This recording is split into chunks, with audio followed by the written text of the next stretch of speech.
Assalamualaikum warahmatullahi wabarakatuh.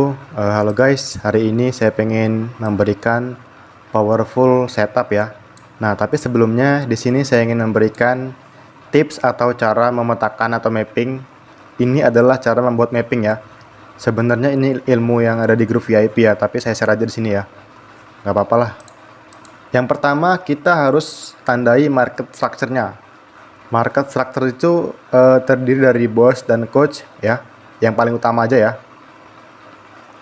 Nah, kemudian kita harus menandai liquidity-nya. Apa aja itu, ada banyak ya. Ada inducement, ada trend liquidity, ada ranking, ada swing point. Cuman di sini nggak saya tulis semua ya. Beberapa aja ya. Nah, kemudian yang ketiga kita harus menandai SND zone-nya.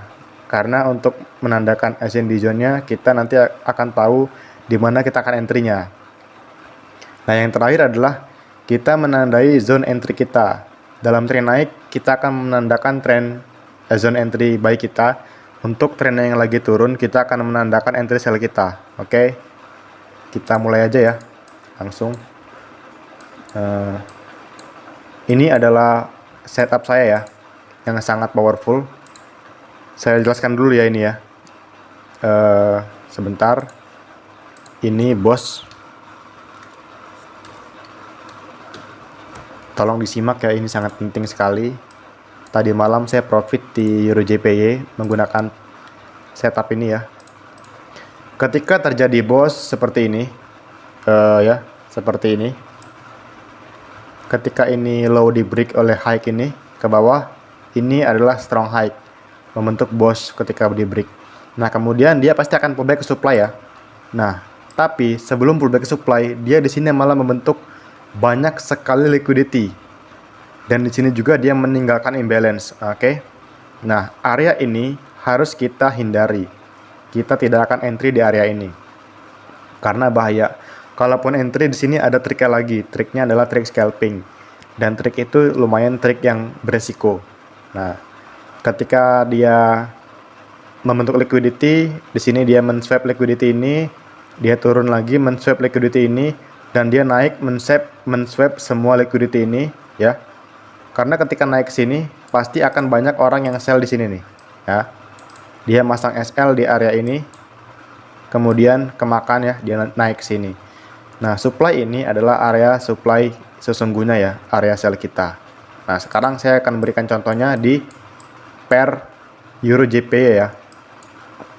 Tadi malam saya entry di area ini 145, 130 sampai 145 400.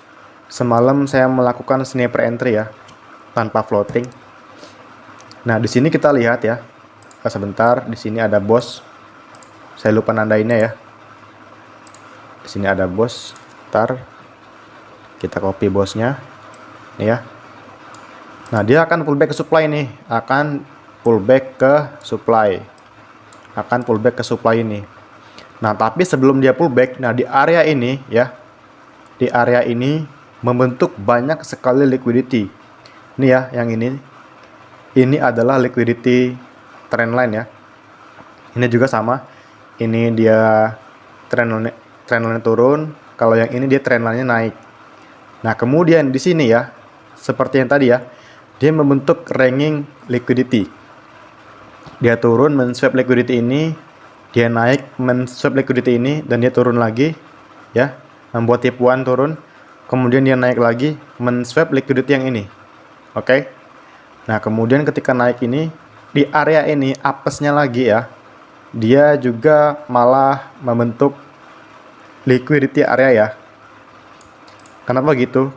Nah, gini ya, jadi gini konsepnya. Sebentar, ini saya hapus dulu. Banyak yang berpikir ini adalah supply ya. Jadi banyak sekali orang yang entry di area ini nih. Banyak sekali orang yang entry di sini nih. Dengan menggunakan SL di area sini, atas sini. Mereka membuat mapping seperti ini ya. Mereka membuat mapping seperti ini. Pada kenyataannya mereka kena SL di sini. Mereka kena SL di sini. Nah, kemudian ketika kena SL di sini, dia malah membentuk liquidity lagi ya, liquidity trend line. sebentar di sini. Oke. Nah, di area ini ya, area yang harus kita hindari. Nah, kita harus menunggu sampai dia benar-benar naik ke area ini. Nih ya. Ciri-ciri supply yang sangat bagus adalah ciri supply yang satu membentuk engulfing, yang kedua meninggalkan imbalance. Oh iya, untuk imbalance ya. Buat yang belum paham imbalance itu apa, jadi gini konsepnya ya. Yang pertama di sini kita misalkan ini candle 1, ini candle 2, ini candle 3. Nah, antara candle 1 ini dan candle ketiga ini antar sumbunya ini nggak ketemu ya. Ini adalah imbalance. Cek lagi ya. Nah, ini ya. Sumbu yang ini, candle ini sama yang ini sangat jauh. Dia menciptakan imbalance yang besar. Oke. Supply yang valid itu satu seperti ini ya. Membentuk engulfing,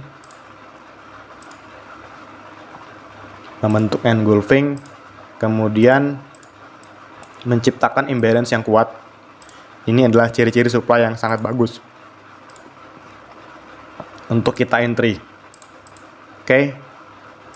Jadi buat teman-teman juga harus paham konsep imbalance ya. Antara sumbu ke candle ke-1 dan sumbu candle ke-3. Nah, ini adalah konsep yang saya pelajari dari Smart Money. Oke. Buat teman-teman yang masih bingung, bisa bertanya ya di kolom komentar, tanya apa aja nggak apa-apa. Oke. Kita fokus di sini lagi ya. Mapping ya. Oh ya, saya lupa jelasinnya ya. Yang pertama di sini kita tandai dulu market structure-nya ya. Bosnya di mana ya kan? Supply-nya di mana ya kan? Kemudian yang kedua tandai liquidity-nya ya. IDM ini liquidity, ini juga liquidity, ini liquidity, ini liquidity. Yang ketiga kita tandai supply demand-nya, ini supply-nya ya. Kemudian kita tandai zona entry-nya. Nah, ini ya zona entry-nya. Nah, ini zona entry-nya. SL-nya di mana? Nah, ini adalah planning ya. Jadi kita trading itu harus memiliki plan, ya kan? Trading plan kita. Kita harus bisa memiliki trading plan. Jadi kita harus tahu nih SL kita berapa, trading plan kita. SL-nya berapa? Misal SL 30 pips. Ya kan? TP-nya minimal 60 pips. Itu berarti RR 1/2 ya. Kalau kemarin saya dapatnya 1/3 RR-nya. RR-nya saya kemarin dapat 1/3. 1/3. Ya. Jadi kita harus memiliki planning agar kita itu entry-nya itu tidak ngasal, tidak ngawur, nggak asal buy sell aja kayak pemula.